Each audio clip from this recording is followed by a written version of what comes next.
I think that you can argue that you've got a rational viewpoint that can convince I totally everybody. appreciate what you're saying. A lot of people watch your videos and don't believe the comments. Yeah, no, of course. So when you say rational, it seems to imply Can I- transferability to everybody. That it must be something so rational No, that of course not. most rational people would agree with it. Okay, but I don't think that's let me give you the premise here, right? We believe in the fitra, in the natural disposition, that we know God exists and He deserves to be worshipped. This is the natural disposition, right? We have this. We have this innate nature, yeah? This natural disposition that we appreciate the oneness of God, we appreciate that God deserves to be worshipped, right? And this is the fitrah, it's called the innate disposition. Imagine it like a glass. We talked about this earlier. Yeah, that's not a new point. Yeah, but I want to bring it to this point. And what we say is, if this glass is clouded or dirty, it requires cleaning. Yeah. Cleaning can include rational arguments, can include the Quran, the Sunnah, spiritual teachings, ethics, experiences, right? So it cleans the fitrah. What's new in there? Yeah, exactly. No, what's new is you've assumed that I'm using the argument as an end, not a means. Arguments are a means just to clean the fitrah. Right. And what I wanted to take you up on, I totally appreciate you have an opinion on what, or debates, or whatever rubbish I used to talk about, right? But the point is, it is a claim. My question was, why aren't they coherent enough? That was my point. But that's going to go to another topic which is irrelevant. That's kind of like but, you're judging me now on my rationality and no, I'm not. I'm saying you said that they weren't rational enough, and I'm just I'm asking just saying why. about your standard, because what you said to me now is very similar to what I would say to any Sikh. Say, if you want to get into Sikhism and you like what the Gurus are teaching, then go into the Gurdwara, listen to explanation of the scripture, sit in the holy congregation, chant God's name. What that will do is slowly wash your soul, that we were talking about earlier, and allow that light inside to come out and have an experience. I agree, we have and when that similarities. experience happens, then you'll have a real faith, because it'll be based upon the experience of God. Before that, you've still got doubt, because you're not quite sure. When that experience happens to you, that's it. It's happening to you right now. It ties in with what every single of the 36 people that wrote in Guru Rationality have also said. So it ties in, it's not just the Gurus, it's the people that weren't even the Gurus, like Ram, Kabirji and Ram. These people, it ties in with them. So then it gives you a sort of external confirmation that it's not just the Gurus, it's everybody else who's also, some people are before the Gurus, like Sheikh Farid is before the Gurus, other people are after the Gurus, not after the Gurus, obviously they're the Gurus time. And it can also tie in with the people that have since then lived as Sikhs, earned the Sikh teachings and experience the same divine. So it becomes, and it ties in with mystics across the world. So the mystical tradition is not just a Sikh tradition. It's in the Sufis, like we had our brothers earlier. It's in the Sufis, it's in the Christians, it's all over the world. So what we're talking about is that looking at the world as a whole, it gives you that, I'm not just having a crazy experience that no one else has had before. This is an experience that's happened to loads of people of different traditions, and they all walk the same path, which to me is very rational to accept that as an argument for this, that you're not having a crazy experience, and the Guru is giving you grace. I would disagree with that. Why? Because if we just solely rely on the spiritual aspect, and we solely rely on the experiential aspect, That is good. yeah, but You can't just say, just don't rely upon God to believe in God. Believe in something else. no, but the point is, God is God. you already have a standard of God, and you're trying to fit your experiences through No, that I'm not have a standard. standard of God. I've got experience of God. I'm not talking about standard of God. I'm just saying the experience of When you're God. saying it's God, then you have an experience, and it reaffirms God. So you're starting with You an have the idea of Guru's God. teaching, Yeah. taught by the Guru, Yeah. and then you put them into practice. He's like an instructor, Yeah. right? The word Guru actually is very similar to the idea of an instructor.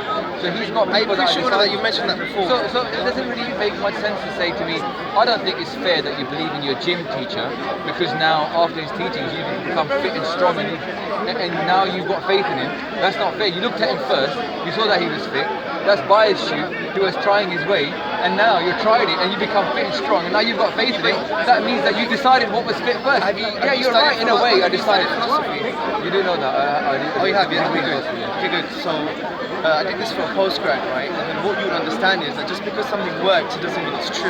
Yeah, agree. So you have to appreciate that. No, I agree. So your whole And premise. I gave you the other idea about the confirmation let me of just all the other continue. different faiths, and understand that what you're going through is not just a Sikh thing. It's just mystics across the world. Yeah, that's fine. That's if you believe that's grounded in some kind of rational truth. The point is, you have to understand that just because something works, it doesn't mean it's true. Like in the scientific method, for example, they had this theory called phlogiston. Phlogiston. It was in the 1700s. Now, phlogiston was very interesting because they said that any combustible object that burnt, it would release phlogisticated air. Now, that was a workable theory in the 1700s that chemists used, and Dan Rutherford in 1772 or 1773, he basically used that theory to discover nitrogen, discovered the truth. But then they find out later that that theory of phlogiston was false. Yeah. So this is one example of many that in the philosophy of science, just because something works, it doesn't mean it's true. Likewise in spirituality, just because something works, it doesn't mean it's true. And that's why I want you to find out what Sikhism is about, because everything you've said really, for me, and please correct me if I'm wrong, can be reduced to just an experiential thing, which is fine, it's very needed, don't get me wrong. Islam is very important. I understood the point, I don't need any more information. So, let me talk as well though, yeah? No, you spoke for quite a while, I think you spoke for quite a while. But here's the point. You get that point what I'm saying? When you, I do works understand, doesn't mean it's true. I understand that it's true. When I was studying philosophy at university, one of the things we talked about was actually this idea of experiences. How do you know what is true? So one of the arguments you make is, well, the colour purple, right, is a subjective thing. It's not necessarily objective, right? Yeah. So one of the problems with the experience of purple, the experience of colour, and experience of anything, most things are purely subjective. You can't objectify them. So how they decide to go beyond this kind of Descartes philosophy where you're not Descartes, but kind of like you're living in your own solipsism, I think it's called. Yes, they just live in their own world and nothing else makes sense. Is they then Descartes try to get to it through God. Yeah? We try to get through it just by trying to think of it like logic. Yeah? Like even if I spend all day thinking, I can't prove that's purple. When I go home, I say to my wife, you like this purple top? She knows it's purple, I know it's purple, everybody around me knows it's purple. If I spend my whole day working out, can I know it's purple or not? Maybe it's a different purple. I'm going to be basically wasting my time because it's kind of idiocy. Right? I said earlier, it's like if you assume that people are idiots, then yeah, they can't do that. But people aren't idiots, yeah? Because God hasn't made us to be idiots, because God's, the creator. So, taking that argument, when colour is subjective, in the same way you might say, well actually, colour may be subjective, but really it's quite objective, because most people tend to agree upon it. So you can't generalise, otherwise you couldn't really live or survive. Yeah, for some things So absolutely. in the same way, when I said to you earlier, when you have that experience of God, it's the same as the A is backed up by what the Guru is saying, B is backed up by all the other people inside the Guru Granth Sahib that are not even Sikh, from the Sikh background. But why is what the Guru saying is true? That was my question from the beginning. The point of it being true is that it works. Yeah, but what works doesn't mean it's true. But the fact that it works, and it's worked consistently for different people of different faiths, different backgrounds, and the Gurus, and then they say that just like phlogiston, bro, it worked and it came out to be false. No. And the point here is that Newton's laws work, but they're not absolutely true. But here's the thing. Until someone can do you see my point? Until someone can disprove that the experience I'm having and what the Gurus are saying is not true, right? I'm entitled to believe that. Okay, there's two ways to disprove your experience hypothetically. Number one, with another experience, and that just becomes subjective. Or number two, by some external criteria, like reason or rationality. Yeah, but that external criteria that you gave earlier about why you think rationally Islam is true. I didn't give any criteria. But you've done it online too many times in arguments. Yeah, but let's be fair, bro. Let's be fair. Okay, fair enough. Let's be fair. Let me just tell you something. Right? This is nasiha, advice to you, right? Never in a conversation with someone refer to the old work, especially when you're not even saying what is wrong about it. That's a bit unfair, and I would say not part of the ethics of discussion. I could say to you, bro, I saw a video of you talked about Abdul Green 2 years ago in a video, and you know what, you're slightly incoherent here. I think it's bad adab, bro. Yeah, but you haven't said what was wrong with it. That's my point. You just keep on saying it's wrong, but you're not saying why it's wrong. What I did say to you why I thought it was wrong, because it didn't, as a rational person, convince me that there is wrong. No, that's not a statement, that's a claim. You need to tell me why why is that claim? No, but surely, when you're saying you see what I'm trying to say here? You point into an idea that someone who's rational listens to you and then goes, yeah, it's true. I'll give you an example. Yeah. I do a physics experiment. I throw a ball off a cliff, it falls down, I have a camera that measures its speed, and I say to people, I use this camera to measure the speed, and the ball fell at this speed. Every rational person would buy that.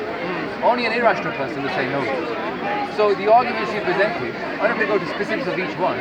What I can say is rationally, you haven't worked, and the proof of that is not just me, is that many people have watched your work, who are rational people, and not bought it.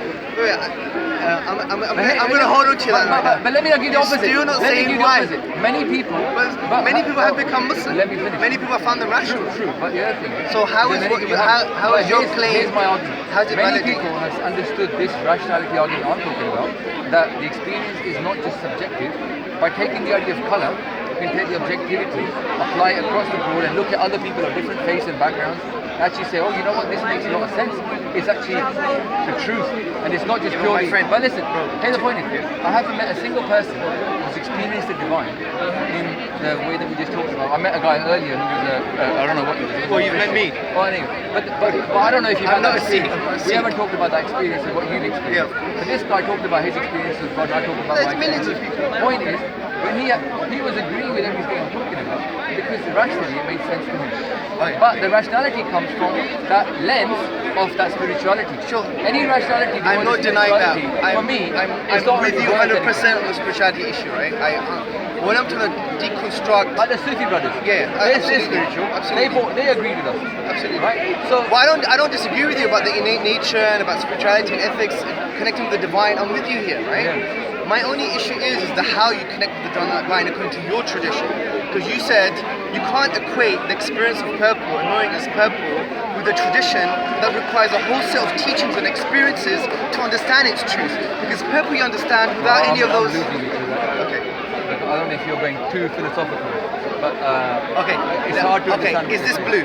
Yes. This is yellow. Yes. Good. This is the beautiful beard, right? MashaAllah. So you got beautiful beard.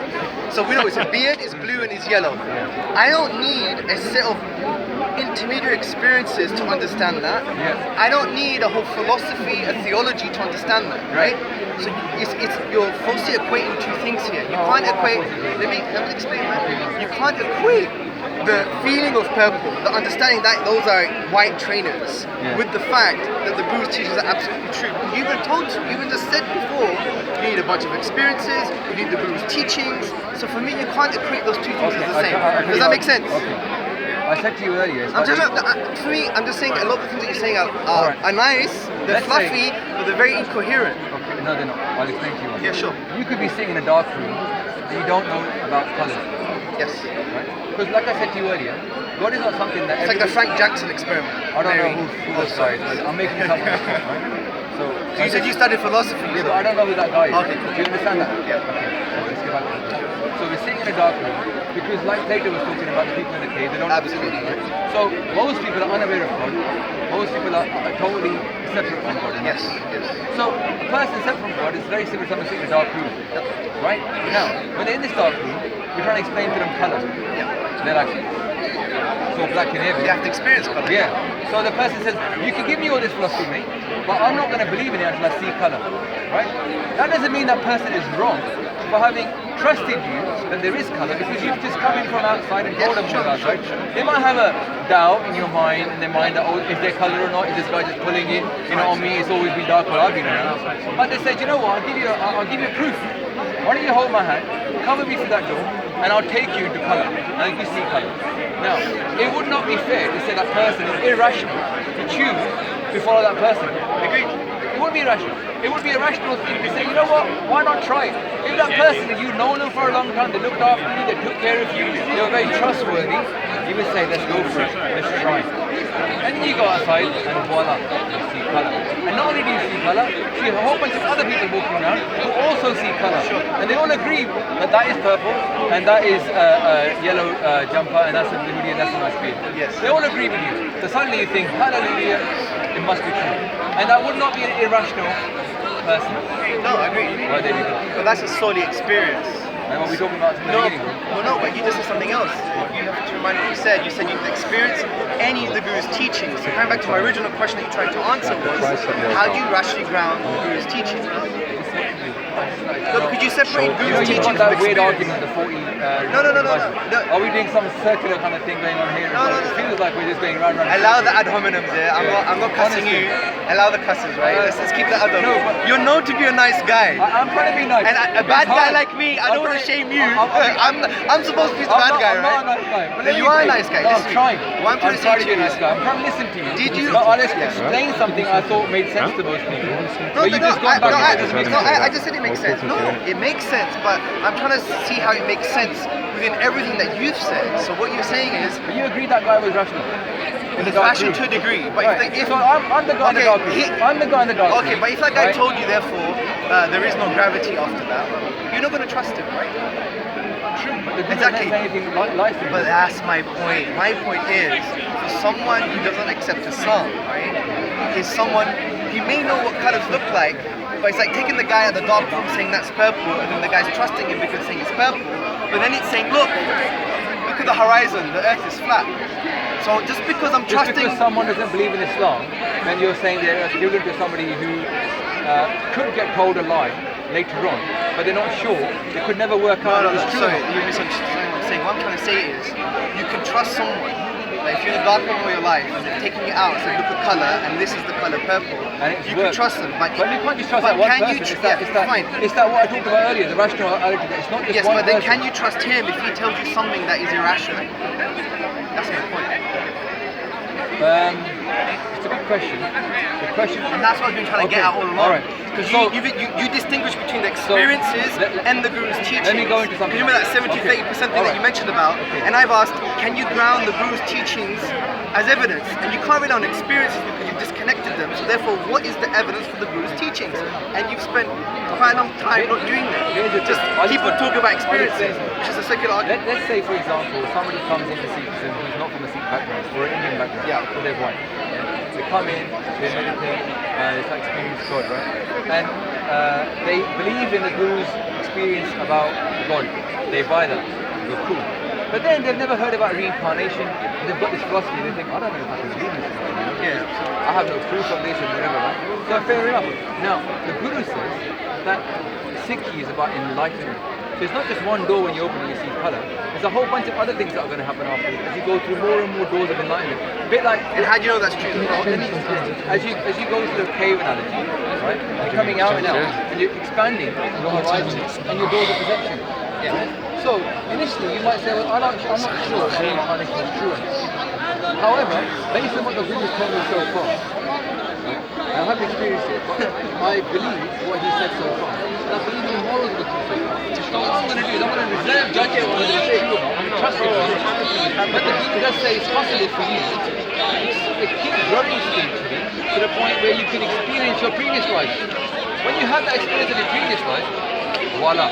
Now, you not only listened to it, followed it, but you've actually now accepted it to be true because you've seen it to be true. Little experiences, basically. Right, because the whole of Sikh is about spirituality and experience. Because at one point, the soul goes from somebody who's in a dark room to being somebody being totally one with Now God. I've got it. Totally one with God. It's a very enlightening conversation. It's all about growth. So this is where maybe the subtle difference between Sikhism and Islam comes into play, right?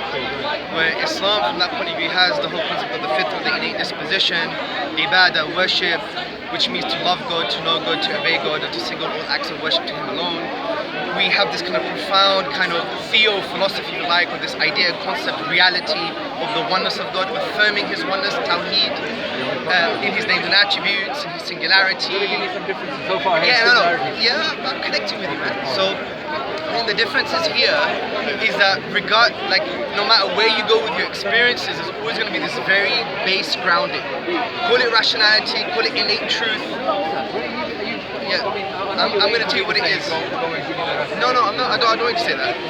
What I'm saying is that we would say Tawheed, the conceptualization of the divine, as per the Islamic tradition, is that foundation. So your experiences are seen through them. Because, for example, someone came up to me, a Christian, he said, I had a dream of Jesus, right?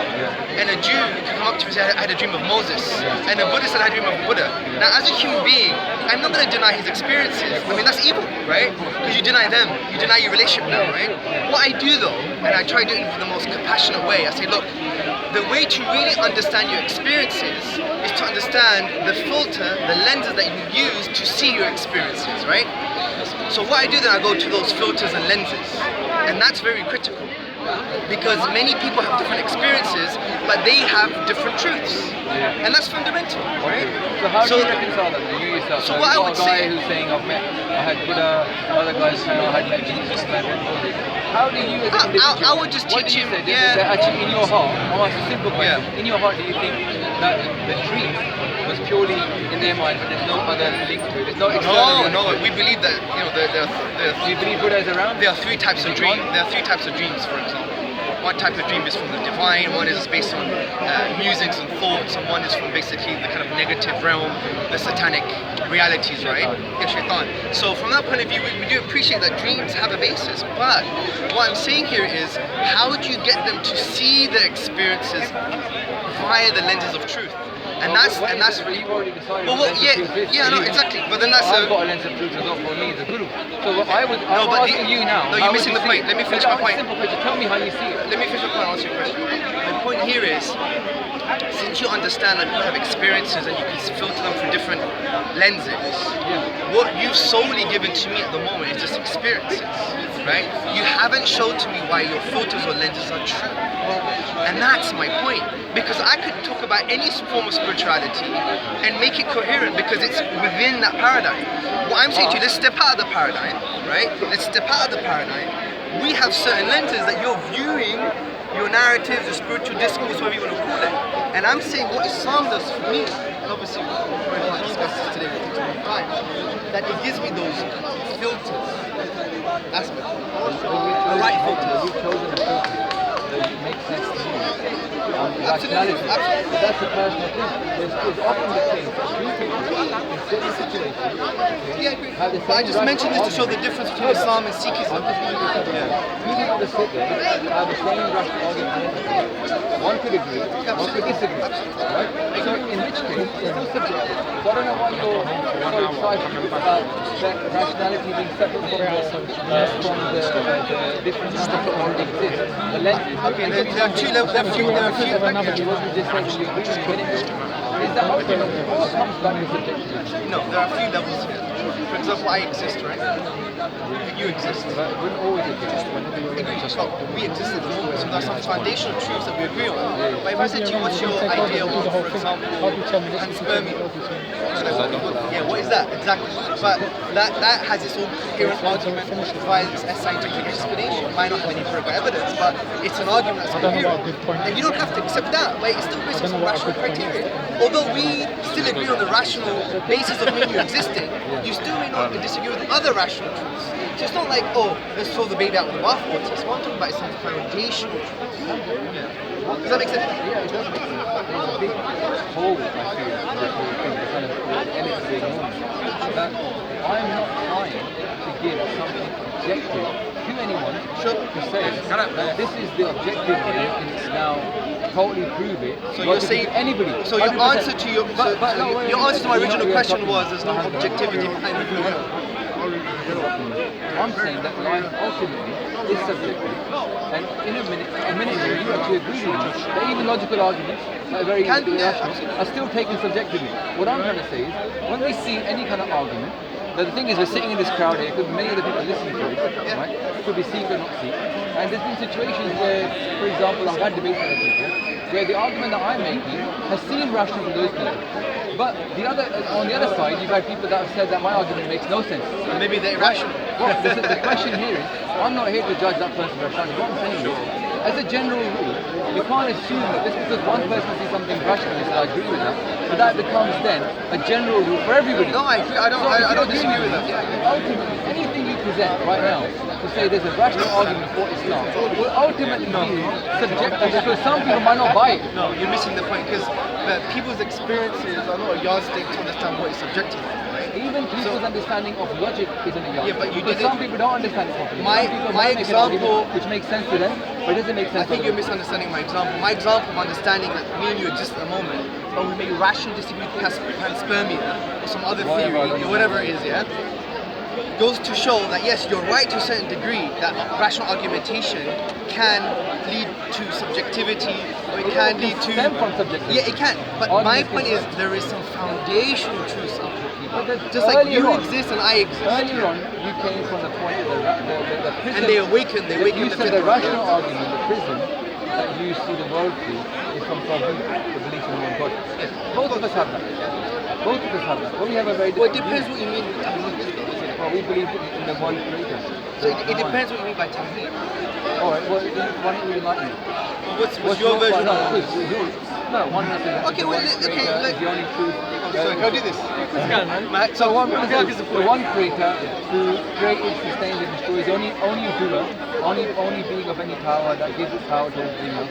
The being who is without fear, without hate, and the one that is just the one, sorts of everything. Yeah? So the question That's not our understanding. what's Tawheed? Okay, you uninterrupted though. Sure, please, man. yeah? Okay, good. So we believe that the creator is the sole creator, sustainer, and maintainer of everything that exists, right? That's one part of who he is. He also has names and attributes, right? For example, he's al-Wadud, meaning the loving. Coming from the Arabic word wud, which means the loving that is given. He has an excessive boundless love, right? He's al-Rahman, which means the intensely loving. It's a love that's boiling over, it's an immediate type of mercy, yeah? So these names and attributes, though, you cannot, for example, humanize it. What does that mean? You can't say God is the loving and I am the loving, right? Because you've humanized his names and attributes. Is that in the philosophy of Tawheed? Yeah. That these characteristics of God cannot exist in a person? Not in the same way. Not in the absolute same way. Like, for example, God is boundless in his love, infinite and eternal in his love, for example.